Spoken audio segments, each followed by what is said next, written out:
Hello everyone. In this lesson, we're going to begin talking about the fundamental concept of calculus called the limit.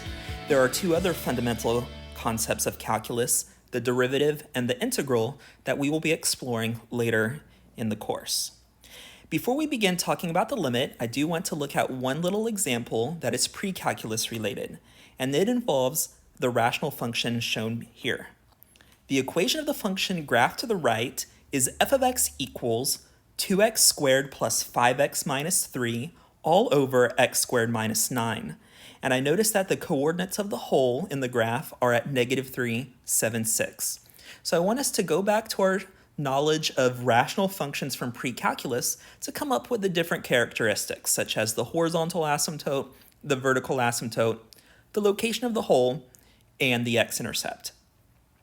To find the horizontal asymptote, we're going to look at the rational function in standard form, which it's currently given in, and I'm going to look at the degree of the numerator, which I see is 2, and the degree of the denominator, which I see is also 2. And since the degrees are equal, the horizontal asymptote is the ratio of the leading coefficients, 2 over 1. Now, since it's a horizontal asymptote, we want to write that as a horizontal line, which is of the form y equals. So our horizontal asymptote, which I will abbreviate as HA, is going to be y equals 2. And we see that in the graph on the right. For everything else, we need our function in factored form. So our function, f of x, factors into 2x minus 1 times x plus 3 all over x minus 3 times x plus 3. And each one of these factors gives us a characteristic about that rational function. The first one is the factor that the numerator and denominator has in common, x plus 3. So looking at the x plus 3, the factor that the numerator and denominator has in common, that gives us information about the whole. The whole in the graph is simply going to be a point that is removed from the graph. So it's just an ordered pair that's been removed from the graph. And to find the x-coordinate of the whole, we set that common factor equal to 0. So if I set x plus 3 equal to 0 and subtract 3, I get x is equal to -3. Now that gives me the x-coordinate of the whole. To find the y-coordinate of the whole, we're going to cancel that common factor and then plug in -3. You don't want to plug in -3 before canceling that common factor, or you're going to get 0 over 0, which tells you nothing. So if I substitute -3 into the function now, 2 times -3 is -6, take away 1 is -7, -3 minus 3 is -6. So -7 over -6 is positive 7, 6. So that's how we got the location of the whole. The vertical asymptote is going to be found by setting the factor that appears in just the denominator, so in this case, the x minus 3, equal to 0. So if I set x minus 3 equal to 0, I get x equals 3. And vertical asymptotes are of the form x equals, because they're vertical lines. The other characteristic that we have in our factored form is associated with the factor 2x minus 1, and that gives us the x-intercept. So to find the x-intercept of a function, you're going to set the factor that appears in just the numerator equal to 0. 2x minus 1 is equal to 0. Add 1 divided by 2. I get x is equal to 1/2. And if you look over here on the graph, it does appear as though the x-intercept is at 1/2, 0. So those are characteristics that we can get from rational functions using pre-calculus skills. Now the concepts of horizontal asymptotes, vertical asymptotes, and wholes we're going to build upon for functions that are not rational functions, but that's later in the course. What we want to do now is we want to take a pre-calculus statement and write the exact same thing using calculus limit notation. So the pre-calculus statement, as x approaches negative infinity, what does the graph of f of x approach? Now, x approaching negative infinity, that is the same thing as the left end behavior. So you may want to write that down. If I look at my graph, what is the left end doing? So as my x's go to negative infinity, what's my graph doing? My graph is getting closer and closer and closer to that horizontal asymptote. So the y values are getting closer and closer to 2. The way that we write that using calculus limit notation is as follows. We write LIM, which means limit, as x approaches negative infinity. Okay, so that's the first part of my function is equal, so no arrow, it's an equal sign, is equal to 2. So again, the way that we say that is the limit as x approaches negative infinity of f of x is equal to 2. For the next example, as x approaches positive infinity, so that's the right end behavior, what is my right end doing? Well, I see that the right end is also approaching that horizontal asymptote. So as your x's get bigger and bigger and bigger, the y's are getting closer and closer to 2. And how we write that, LIM, so the limit as x approaches positive infinity of f of x is equal to 2. So that's our first calculus limit notation that we've encountered, and it simply is a way of writing end behavior. Now let's look at as x approaches negative 3 from the left, what is the graph of f of x doing? So whenever we have a graph, a nice way to come up with limit values is to draw a little arrow approaching negative 3 from the left. So as x approaches negative 3 from the left, what are my y values doing? My y values are getting closer and closer to the y value of the whole. Well, what is the y value of the whole? 7, 6. To write this using calculus, we say the limit as x approaches negative 3. To denote from the left, we put a little minus sign where the exponent would be.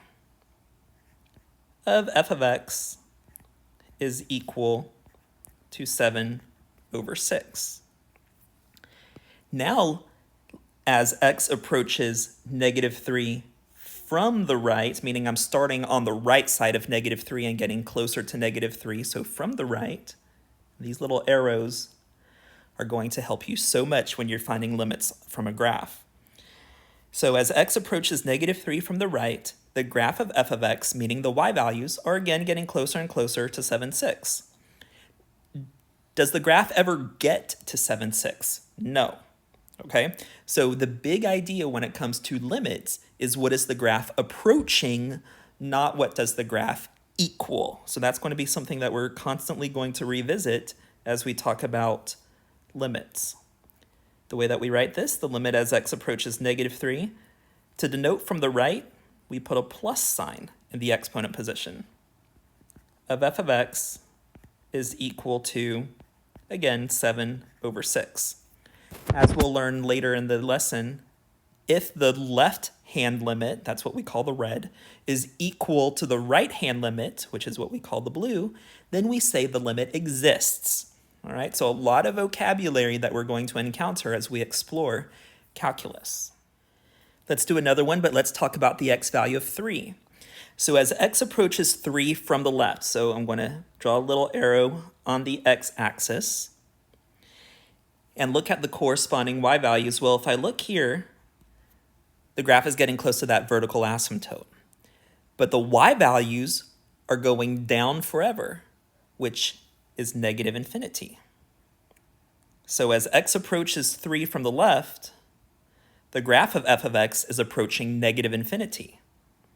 To write that, the limit as x approaches 3 from the left of f of x is equal to negative infinity.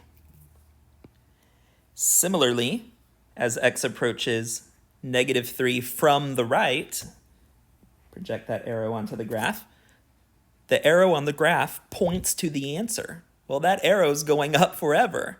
So the closer you get to 3 from the right, so like 3.01, 3.001, 3.0001, the y values are just getting bigger and bigger and bigger, which means they're going to infinity. And we write that the limit as x approaches 3 from the right of f of x is equal to positive infinity. We'll talk more about finding the limit by looking at a graph momentarily, but right now let's look at it from a numerical lens, meaning a table of values. Below is the graph of f of x equal to x cubed minus 8 over x minus 2. And for all values of x not equal to 2, you can use standard curve sketching techniques. But the function's not defined at 2, and that should be obvious, because if you substitute 2 into the original function, you get 0 in the denominator. You also get 0 in the numerator, so anytime you have 0 over 0, that's going to give you a whole. So let's get an idea of the behavior of the graph close to x equals 2. So what I want us to do is I want us to, just using our calculator, plug in these different x values into the original function and see what our output values are. Now, if I plug 2 in, however, we can do this one right now. 2 to the third power is 8. Take away 8 is 0 over 2 minus 2, which is 0. 0 over 0 is undefined. Make sure that anytime you have 0 over 0, you write undefined, or you can abbreviate it UND. All right? It is not no solution because you're not solving an equation, and it's not 0 and it's not 1. 0 over 0 is what's called an indeterminate form, which is undefined. Okay? So now let's plug in these other x values into the original function f of x and see what the corresponding y values are. If you're using the TI-84 calculator or some emulator, we're going to take advantage of the store feature. The store feature is located in the bottom left-hand corner, STO. So what that means is, before we go back to our actual problem, suppose I want to store the value 5 as x. I can hit 5, STO, and then the x button, which is beside alpha, so it's the xt theta n, and hit enter. That means every time on the home screen that I type in x, it's going to default to 5. So if I do x plus 3, it's going to give me 5 plus 3, which is 8. That's going to make our life much easier for finding these function values. We also have a fraction feature. If you hit the alpha button and then y equals and hit enter for frac, it'll bring up the fraction. Okay, so let me do 2 divided by 10, 2 over 10, like that, is 0.2. You can go to the math button and hit fraction again, and it'll change that to the fraction 1/5. So there are lots of things that you can use to help with the arithmetic using the TI-84 calculator, which you can also use on Desmos as well, but I think it's a little bit easier to store values using the TI-84 calculator. So what I want to do is I'm going to take 1.75, so back to the problem, take 1.75, store it as x, and lock it in. You have to hit enter to lock it in. And now I'm going to type x to the third power. Exponents are using the caret key, which is above the division symbol on the right. So x cubed minus 8 over x minus 2. Okay, that gives me 10.5625. I'm going to do another one, or another couple rather, and then we'll write all of the answers in our table. So now if I do 1.9 store as x, I can go up to the x cubed minus 8 over x minus 2, see how it's pink, and hit enter, and it'll bring it back in, so I don't have to retype the function every single time. And you can end up doing it very quickly by using the store feature and then just scrolling up to access the function. That'll make typing in or filling out your table of values much, much, much easier. Okay, so if I plug in 1.9 for x, 1.9 cubed minus 8 over 1.9 minus 2 is 11.41. Let me just show you real quick. 1.9 to the third power, I actually type it in, minus 8 over 1.9 minus 2, you see that you get 11.41. All right, so I'm going to finish doing these and then I'll go back to my table of values and write them all in. All right, so filling out the table of values, when x is equal to 1.75, we have that y is equal to 10.5625, 10.5625, and again, all of these values were obtained from the calculator. If I plug in 1.9, I get 11.41. If I plug in 1.99, 11.9401. If I plug in 1.999, I get 11.99401. Now, what do you notice? If you look at your x values, so as your x values approach 2 from the left, your y values, what do they appear to be approaching? It looks like your y values are getting closer and closer to 12. Let's fill out the other half of the table. If I plug in 2.5, so I'm going to start from the outside in, I get 15.25. If I plug in 2.1, I get 12.61. If I plug in 2.01, I get 12.0601. If I plug in 2.001, I get 12.006001. And again, if you look at your x values, as your x's get closer to 2 from the right, your y values appear to be getting closer and closer to 12. So the blue tells me the left-hand limit is 12. The green tells me the right-hand limit is 12. So I can write this, the left-hand limit, the limit as x approaches 2 from the left of f of x. Now you can write f of x, or you can write what it actually is, x cubed minus 8 over x minus 2 is equal to 12. We can write a right-hand limit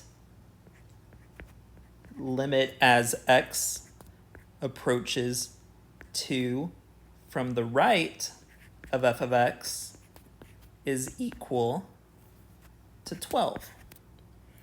So it should be obvious that as x gets closer and closer to 2, the value of f of x, which is the same thing as y, becomes closer and closer to 12. But note that f of x never actually equals 12. It just gets closer to it. This is expressed with the concept of a limit. We say the limit as x approaches 2 of f of x is 12. And we use the notation limit as x approaches 2 of f of x equals 12, or we can say the limit as x approaches 2 of x cubed minus 8 over x minus 2 is equal to 12. Okay? One thing to point out is you always need to have the function there, either f of x or the actual function. Don't just write LIM equals 12. Okay, that's not correct calculus notation. Let's look at another example. We want to use a table to estimate the limit as x approaches 0 of the function x over the square root of x plus 1 minus 1. Now I want to go to Desmos to show you how you can create tables in Desmos, and this will be another way that you can use tables to evaluate limits. To create a table in the Desmos app, we're going to use the plus sign in the top left-hand corner, and select Table. Now, when that comes up, it gives you x sub 1 and y sub 1. But since we're using an app or a computer, I think it's going to be easier to just call them x. And instead of y sub 1, you can actually type in what y is actually equal to. And in this case, that's x divided by the square root of x plus 1 minus 1. Now, there are other ways to create tables, but I think that this is one of the most user-friendly. And then all you have to do is type in your values. Negative 0.1, negative 0.01, negative 0.001, negative 0.0001. We can even go to 0, undefined as we expected, and then positive 0.0001, 0.001, 0.01, and 0.1. So it's very easy to create a table this way as well. So let's go back and write all of these values in. You will notice that on the right, it is plotting all of those points that you created.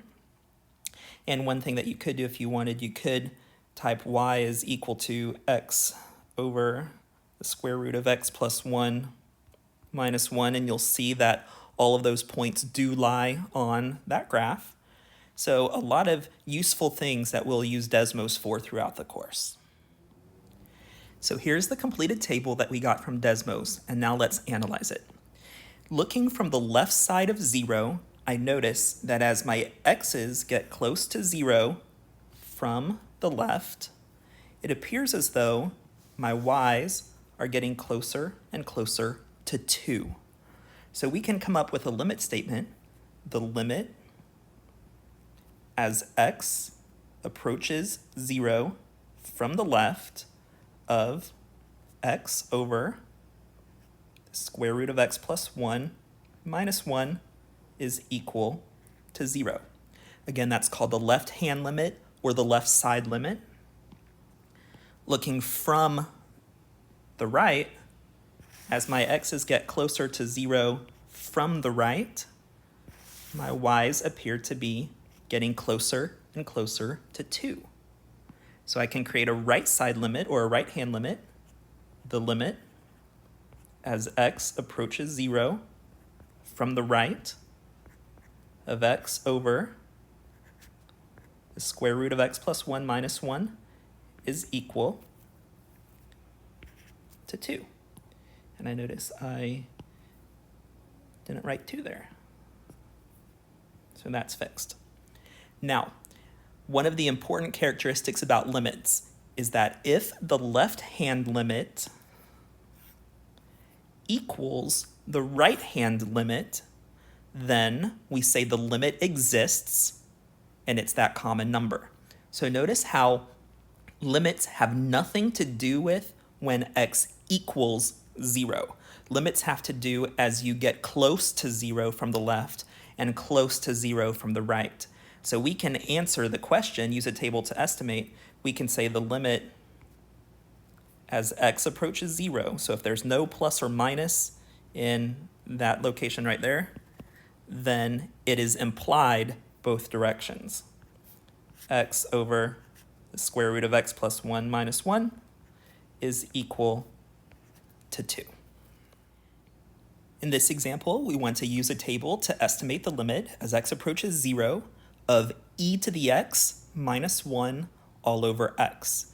So take a moment to pause the video and fill out the table yourself and see if you can come up with that limit. So this should be what your table of values look like. And we notice again that as the x's approach 0 from the left, the y's appear to be getting closer and closer to 1. Similarly, as x approaches 0 from the right, the y's appear to be getting closer and closer to 1. So let's create two limit statements. The limit as x approaches 0 from the left of e to the x minus 1 over x is equal to 1. Also a limit statement from the right. the limit as x approaches 0 from the right of e to the x minus 1 over x is equal to 1. And since the left-hand limit equals the right-hand limit, the limit exists, and we can say the limit as x approaches 0 from both sides of e to the x minus 1 over x is equal to 1. Let's do one more example of using a table to estimate a limit, and in this case, we want to find the limit as x approaches 2 of x plus 2 over x squared minus 4. Now, if I substitute 2 into that expression, 2 plus 2 is 4 in the numerator, 2 squared is 4 minus 4, which is 0 in the denominator. 4 divided by 0 is undefined. Remember, anytime you have 0 in the denominator, it is undefined. Now, there is a difference in 0 over 0 and a number over 0, which we'll distinguish between in a future lesson. So let's just go ahead and fill out this table of values. If I substitute in 1.75 into my expression, I get negative 4. If I substitute in 1.9, I get negative 10. Continuing.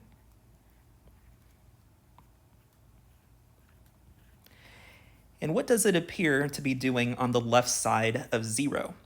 It appears to be, as x approaches 2 from the left, the y values do not appear to be getting closer and closer to any number. They just seem to be getting smaller and smaller and smaller. Negative 10, negative 100, negative 1,000, etc. So that implies that the limit as x approaches 2 from the left of x plus 2 over x squared minus 4 is equal to negative infinity. Filling out the table of values from the right side, if I substitute in 2.5, I get 2, and then 10, 100, 1,000. So looking from the right side, as x approaches 2 from the right, it appears as though the y's are just getting bigger and bigger and bigger. They are not honing in on a specific y value. So we can say the limit as x approaches 2 from the right of x plus 2 over x squared minus 4 is equal to positive infinity. Now I notice the left-hand limit does not equal the right-hand limit. So this is our first example where we see that the limit as x approaches 2 of x plus 2 over x squared minus 4 does not exist. And that is the answer, does not exist. Sometimes you will see it abbreviated DNE, and again, that also means does not exist. So just to summarize, the informal definition of a limit answers the question, what happens to y as x gets close to a certain value? In order for a limit to exist, we must be approaching the same y values as x approaches some number, which we'll call c, from either the left side or right side of c. If it does not occur, then we say the limit does not exist. So in this box in the center of the page is just a summary of the notation for left-hand limits or left side limits, or a right-hand limit or right side limit. Two things I do want to point out is that in order for a limit to exist, the left-hand limit must equal the right-hand limit. But as we saw in all of the previous tables, the limit value does not have to equal the function value. In all of the previous examples, the limit value was a number, but the function value was undefined. So limits and function values are somewhat related if the function is continuous, which again we'll talk about in a future lesson, but in general, the limit is independent of the function value. Now that we've spent some time using a table of values to estimate a limit, let's now look at a graph to determine left-hand limits and right-hand limits. And in the event that the left-hand limit equals the right-hand limit, then the limit overall. So looking at this first example, we want to find the limit as x approaches 1 from the left of f of x. So when you're looking at the graph, you are approaching 1 from the left, okay? So the easiest way to do this, as we did on the first example, is draw a little arrow going to 1 from the left side. So there's the x's, so the x values are approaching 1 from the left. And if you project that arrow onto the actual graph, it points to the answer. So what is the graph's arrow pointing to? It's pointing to that hole. And where does that hole occur? When y is equal to 1. Let's now approach 1 from the right. The limit as x approaches 1 from the right. Again, we can put an arrow here for my x's approaching 1 from the right, and project that arrow onto the actual graph. And wherever the arrow on the graph is pointing to, whatever that y value is, that's the answer to your limit. So the right-hand limit is 2. Now, since the left-hand limit does not equal the right-hand limit, because the left-hand limit is 1 and the right-hand limit is 2, we say that the limit as x approaches 1 of f of x does not exist. So again, I'm okay with you using that abbreviation for does not exist. So those are calculus topics. What about f of 1? What does that mean? That means when x equals 1, what is y? So when you're looking at the graph, that occurs wherever the point is. It does not occur where the hole is. So in this example, f of 1 is equal to 2. Okay? Because when x equals 1, y is equal to 2. All right, let's now find the limit as x approaches 1 from the left of f of x. So we are approaching 1, so this one's a little bit interesting. So the x's are approaching 1, like that, from the left. But now I need to project that blue arrow onto the graph, as such here. So as x approaches 1 from the left, the graph is approaching -1. As x approaches 1 from the right,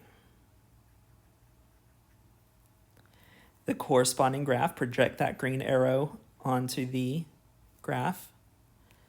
The y values are approaching +1. Since the left-hand limit does not equal the right-hand limit, the limit does not exist. Now, what about when x equals 1? So f of 1 means when x equals 1, what is y? That's where the point is. So in that case, 0, right? When x equals 1, y is equal to 0. And in these examples, we see that the limits are independent of the function value.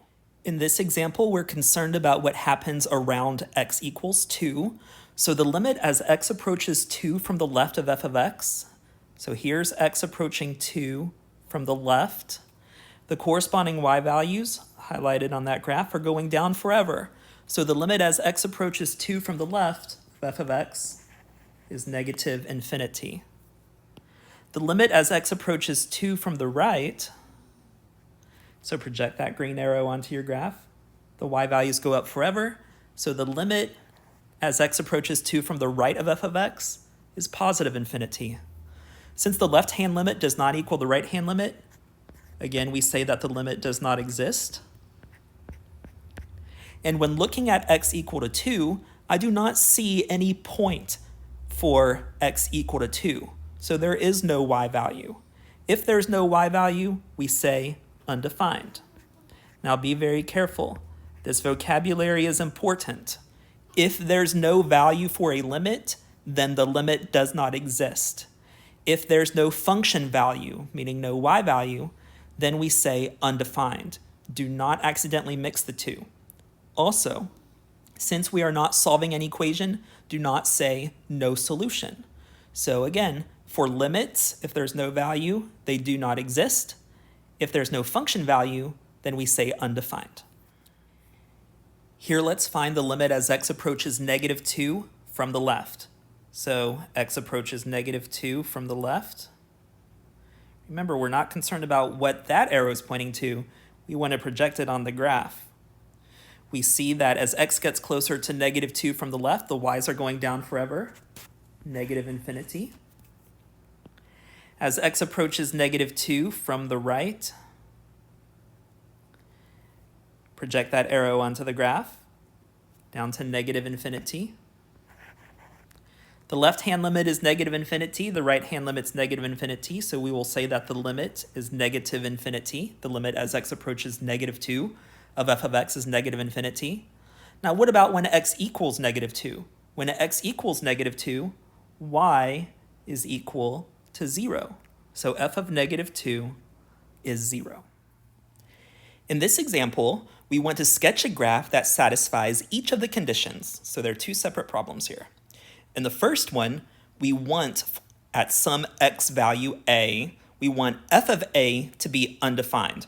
That means we either want a hole, vertical asymptote, or a jump. However, condition 2 says that when x is equal to a, we have a removable discontinuity. Removable discontinuity is the calculus term for hole.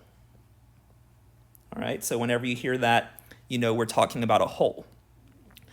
And we also want the limit to exist. So let's go step by step. When x is equal to a, we want there to be a hole.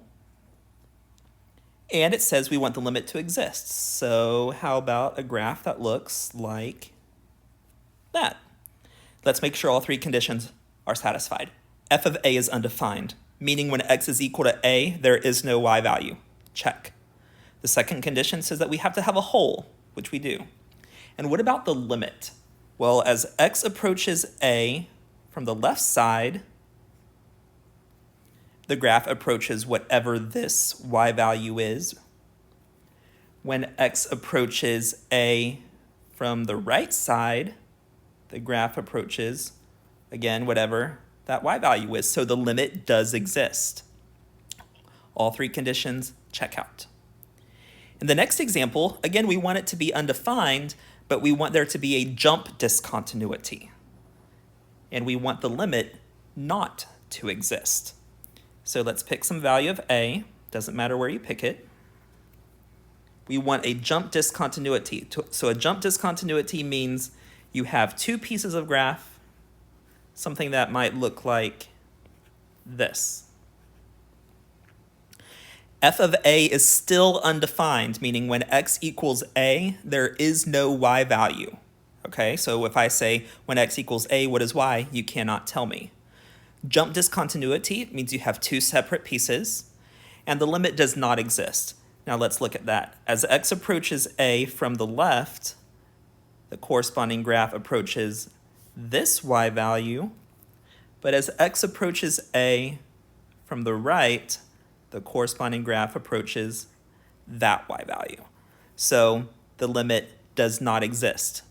Now, what if you wanted conditions 2 and 3 to hold, but you wanted the first condition to be f of a is defined? How could you remedy that? Well, there's a couple different ways you could do that.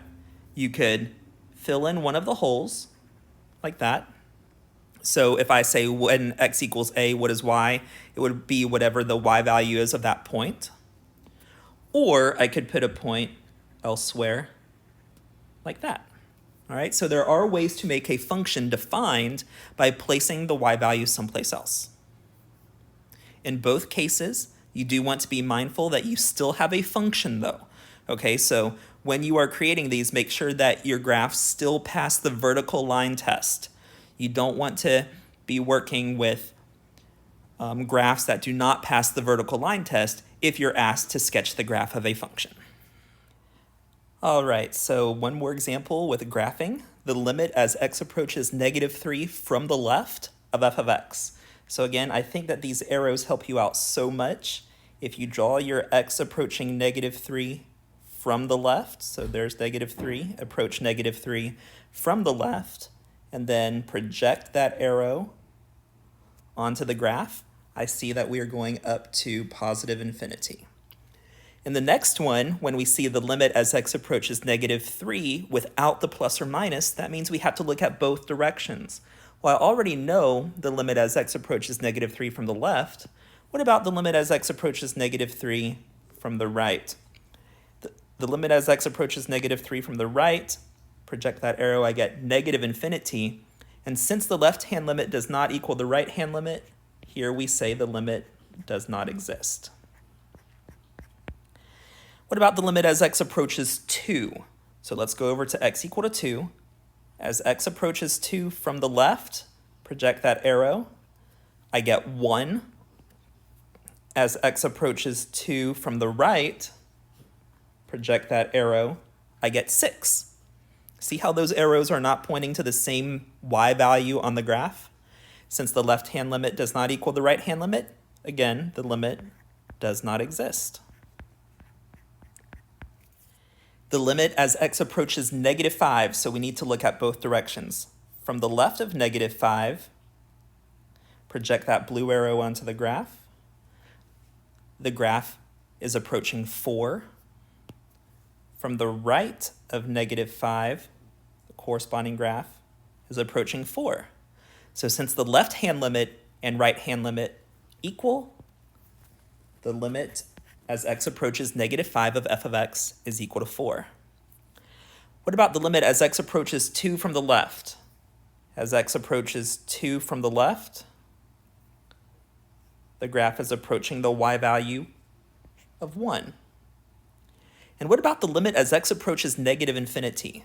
Remember, the limit as x approaches negative infinity, that's going to be your left end behavior. All right, so you're only going to look at that left end to determine whether or not it's going to positive infinity, negative infinity, or approaching some number. If I look at the left end, I see that the graph is approaching the y value of 2. The limit as x approaches negative 1, so as I approach negative 1 from the left, the y values are approaching the y value of negative 1. As x approaches negative 1 from the right, the y values are approaching the y value of negative 1. The left-hand limit equals the right-hand limit, so the limit is negative 1. The limit as x approaches 2 from the right. So I approach 2 from the right, project that arrow onto your graph. I see that the graph, the y values, are getting closer and closer to 6. So the closer your x's get to 2, like 2.1, 2.01, 2.001, the closer your y values get to 6, 5.9, 5.99, 5.999, etc. And the limit as x approaches infinity, that's going to be your right end behavior.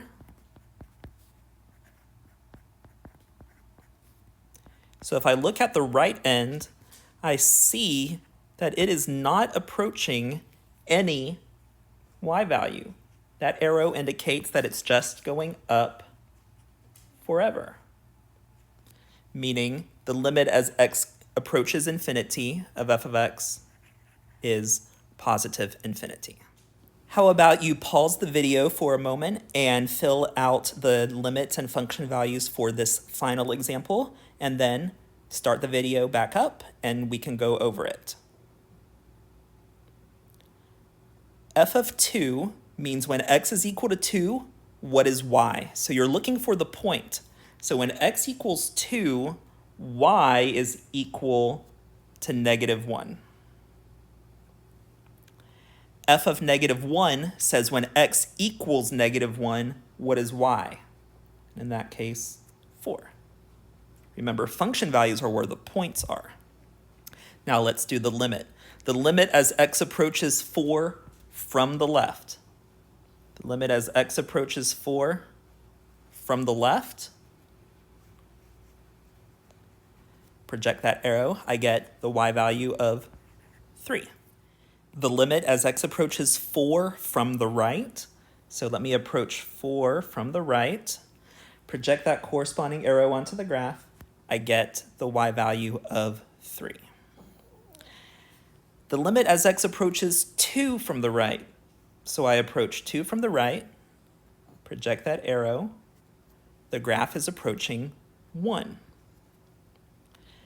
The limit as x approaches 2 from the left, project that arrow onto the corresponding graph, I get -1. The limit as x approaches -1 from the right, so approach -1 from the right, put the arrow on the graph, it points to the answer of 2. The limit as x approaches -1 from the left, project that arrow, I get 2. What about the limit as x approaches 0? So erase that real quick. As x approaches 0 from the left, remember I have to check both directions. As x approaches 0 from the left, the corresponding graph is approaching -1. As x approaches 0 from the right, corresponding graph approaches -1. The left-hand limit equals the right-hand limit because those two arrows on the graph are pointing to the same y value. So our answer there is -1. The limit as x approaches -1, we just did in the previous row, that the left-hand limit and right-hand limit are both 2. For the limit as x approaches 2, I'll just go through that again. As we approach 2 from the left, the y values approach -1. As we approach 2 from the right, the y values approach +1. They do not match, so therefore the limit as x approaches 2 of f of x does not exist. And the limit as x approaches infinity of f of x, that is the right end behavior. I look at the right end. Don't be misled. That arrow means it's going on forever. So you may have put -2, but the graph doesn't stop at -2. It actually goes down forever to -infinity.